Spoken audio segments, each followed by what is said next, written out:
I support the amendments that have come in from another place, and in particular numbers 1, 2, 4 and 6. I'm conscious of time, so I'll restrict the points that I'm making.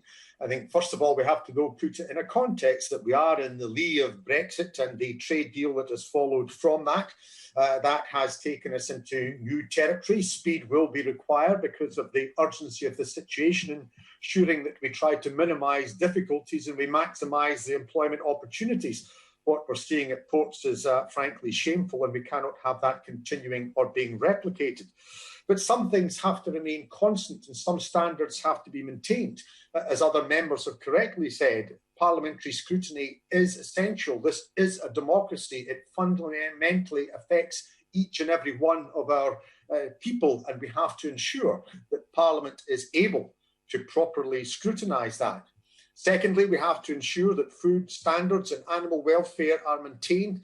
They are things that we're rightly proud of. It is a high standard that we have always adhered to here, and that must be maintained.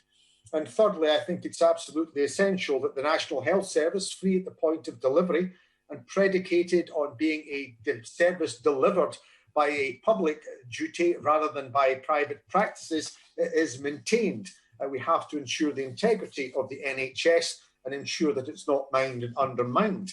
Putting that in context, we have to remember that we're in a situation now where urgency is to the forefront, but we're also at a time where we have to negotiate trade deals that are by their very nature very complicated. A trade deal with the United States will be essential given the nature and scale of the country and its importance to us.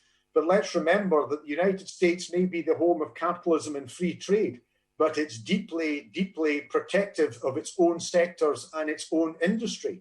When it comes to a trade deal with the UK, they will be looking after their interests of their companies and their people, and we have to ensure that ours are not undermined as a result. Let's also remember that it was the US Commerce Secretary Wilbur Ross, and it will continue under President Biden's administration. He made it quite clear in his view on Brexit that it was an opportunity to eat the UK's lunch. Yes, eat the UK's lunch, which means to have a go at the standards we have in food and agriculture, to undermine the circumstances that we protect the NHS from privatisation. So we have to ensure, as I say, that steps are taken.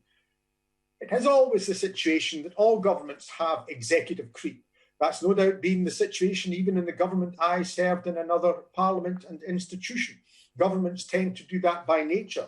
But in the United Kingdom, over recent generations, it has certainly got a hell of a lot worse, and that requires to be addressed. The very nadir was struck with the trade bill following upon the Brexit exit. That really was shameful in terms of the opportunity for parliamentary scrutiny.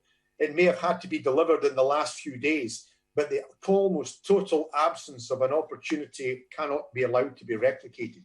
Because at the end of the day, in my own constituency, the high standards of food and agriculture are essential. It's a premium product that we have there, and we can't have a race to the bottom that would see our own industry undermined. In our health service, we have to protect it and cherish it. We're welcoming the steps it's taking within coronavirus. We've seen it hollowed out with privatisation south of the border. We cannot allow those two areas of our society and our economy to be sold out to a trade deal delivered to ensure the United States protects its own vested interests. Thank you.